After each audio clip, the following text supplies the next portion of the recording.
மகனே மகனே மகனே செல்வமே செல்வமே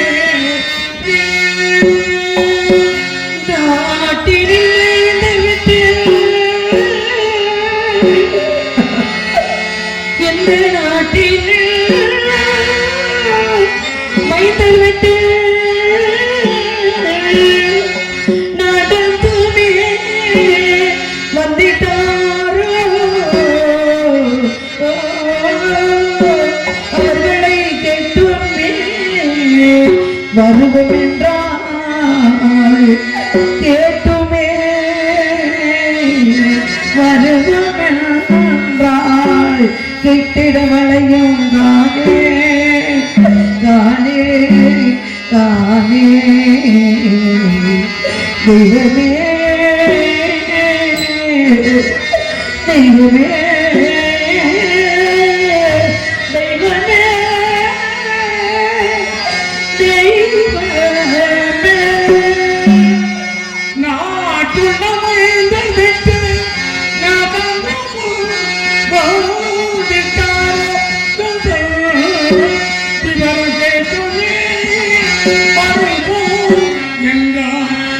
மகையும் இல்லை மடியும் இல்லை மகையும் இல்லை மகனே செல்வமே செல்வமே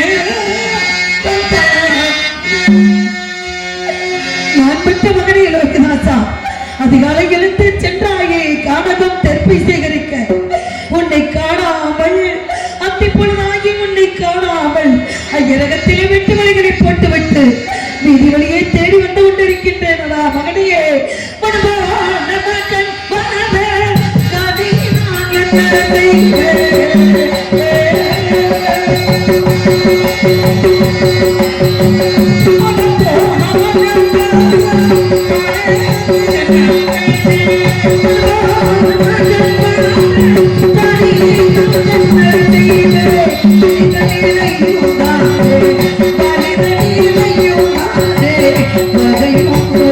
Thank you.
பரமேஸ்வரா, பார்வதி நாயகா, பக்தர்களை காக்கும் பரம்பொருளே, ஆதி எந்தமில்லாத ஜோதியே, காசி விஸ்வநாதா, கருணை கடலே, உன் கிருபையா அயோத்தியாபுரிய நீதியோடும் நேர்மையோடும் ஆட்சி செய்து இல்லை என்று வரக்கூடியவர்களுக்கு அள்ளி அள்ளி கொடுத்து வந்த எங்களை காண தவத்தில் சிறந்தவரும் மகாமுனிவர் என்று சொல்லக்கூடிய விஸ்வாமித்திர மகரிஷி அடியெடுத்து வைத்தார்.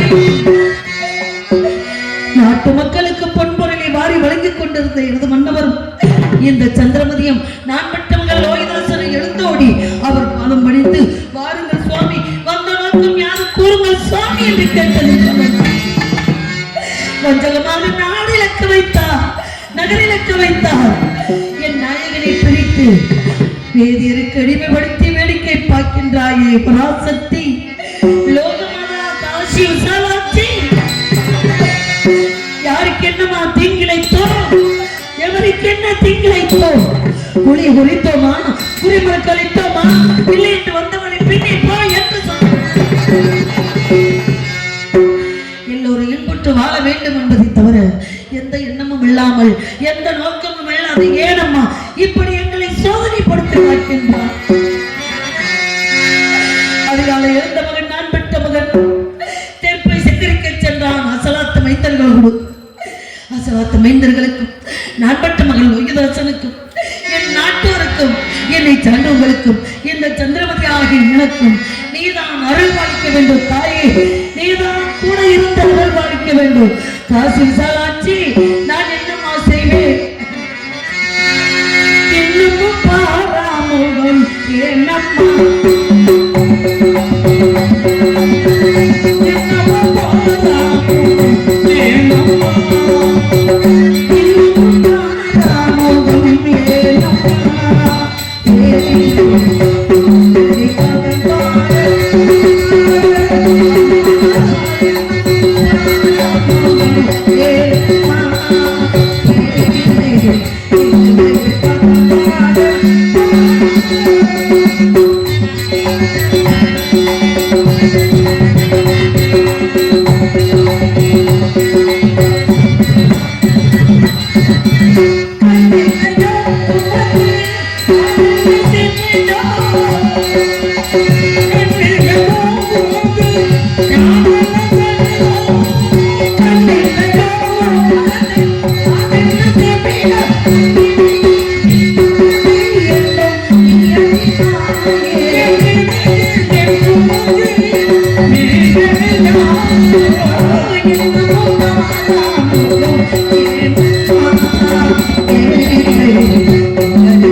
அருகில் வந்து நின்றார்.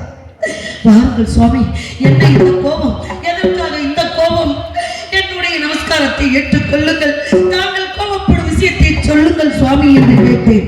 அடி சந்தி, விடிந்தால் இந்த இடத்திலே திதி என்ற சிதார்த்தம் நடக்கப் போகின்றது. அதற்கு வேண்டிய காரை, பிரணை, முன்னை, முஷ்ணை, மாவிளை, தெற்பை போன்ற சுருத்துக்கள் யாவற்றையும் மேலவனாந்திரம் சென்று பறித்து வர வேண்டும் என்று சொன்னார்.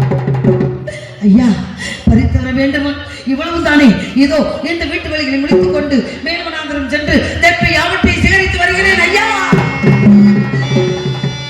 அடி சந்தி, காணவன் நீ சென்று விட்டால் அகத்தில் உள்ள வேலைகளை எல்லாம் தாரடி செய்வது. உன் மகன் காணவன் செல்ல வேண்டும், நீ இந்த வீட்டிலே வேலை பார்க்க வேண்டும். உன் மகனை போய் வர சொல், என் கட்டளை என்று சொல்லிவிட்டார். நான் பெற்ற மகன் என்னை பெரியவர் திட்டுவதை கேட்டு என் அன்பு மகன், ஆசை மகன் என்னை கட்டி அடைத்துக் கொண்டு, அம்மா ஐயர் உங்களை ஏற்றிக்கொண்டு பேசிக் கொண்டு இருக்கிறார்கள் அம்மா, எனக்கு பயமாக இருக்கிறது அம்மா என்று நான் மற்ற மகன் என்னை கட்டி அடைத்துக் கொண்டான் ஐயா. கதறி அழுதான் ஐயா. நான் என்ன செய்வேன்? நான் பற்றி என் கண்ணை அயோத்தியாபுரியில் இருந்து நம்ம வெளியில் வந்தவன் உன் தந்தையா நம்மை வேதியிற்கு அடிமை விட்டு வைத்தார். விளையோ விளை, விளையோ விளை என்று விளை கூறி வரும்பொழுது நம்மை வாங்குவதற்கு இந்த உலகத்தில் யாரிடமும் பொண்ணும் இல்லை, பொருளும் இல்லை. இந்த வேதியராகப்பட்டவர் பொன்முறையை கொட்டி கொடுத்திருக்கிறார். அவர்கள் வீட்டிலே நாம் வேலை செய்வதற்கு அவரிட்ட கட்டளை செய்வதன் கடமை அல்லவா மகனே என்று நான் பெற்ற மகனுக்கு ஆறுதல் சொன்னேன். நான் பெற்ற மகனுக்கு ஆறுதல் சொன்னேன். எப்படி சொன்னேன்? ஓ மன்னவா மன்னவா, மன்னாதி மன்னன் அல்லவா, மன்னவா மன்னவா, மன்னாதி மன்னன் அல்லவா, புன்னகை சிந்திடும் சிங்கார கண்ணன் அல்லவா,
Bye.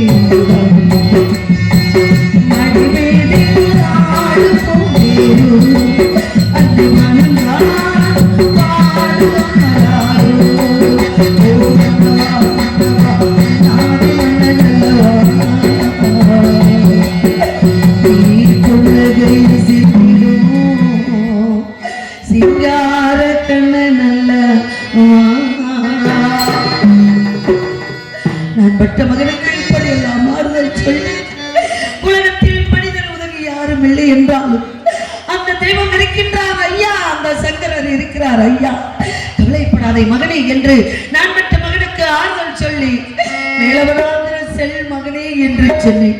அம்மா, தெற்பை என்றால் என்னவென்று அறியாது, காடுவன போன்ற இடங்களுக்கும் நான் சென்றதில்லை. என்னை அனுப்ப சொல்லுகிறீர்கள் அம்மா, என்னை போக சொல்கிறீர்கள் அம்மா, எனக்கு தாங்க முடியாத பசியா இருக்கின்றதம்மா, ஐயனத்தில் சென்று என்னை சிறிது ஆதரவு வாங்கி தாருங்கள் தாயே என்றார். ஓடினேன் ஐயா வேதியனே, நான் பெற்ற மகன் மேலவனாந்திரம் செல்ல போகிறான், அவனுக்கு தாங்க முடியாத பசியா இருக்கின்றது ஐயா, சிறிது உணவு தாருங்கள் ஐயா என்று நான் பெற்ற மகனுக்காக கெஞ்சி கேட்டேன் ஐயா. அடி சந்தி, ஐயரகத்திலே உணவு இல்லை என்பது உனக்கு தெரியாதா? திதி முடிய வரை விடிய வரை யாருக்கு அன்னமும் கிடையாது, ஆகாரமும் கிடையாது, உன் மகனை பட்டினியாக போய் வர சொல்லடி. நான் பெற்ற மகன் பசியோடு சென்றான். செல் மகனே என்று என்னை பார்த்து கொண்டு ஒரு வார்த்தை கேட்டான். அம்மா, எனக்கு 2 வயதாக இருந்தது, எனக்கு பிறந்த நாள் வந்துவிட்டது என்று 33 தேவர்களுக்கும் 47 ரிஷிமார்களுக்கும் அன்னமிட்டு அமுதமிட்டு எல்லோருக்கும் புத்தாடை கொடுத்து அவர்கள் எல்லாம் என்னை வாழ்த்தினார்கள் தாயே. அப்பொழுது நீங்கள் என்ன செய்தீர்கள்? தங்க கிண்ணத்திலே பாலனை பிசைந்து நிலாமுகம் காட்டி உன் மகனே ஒரு வாய் வாய்க்கு மகனே என்று கேட்டீர்களே. எனக்கு பசி இல்லை என்று சொல்லி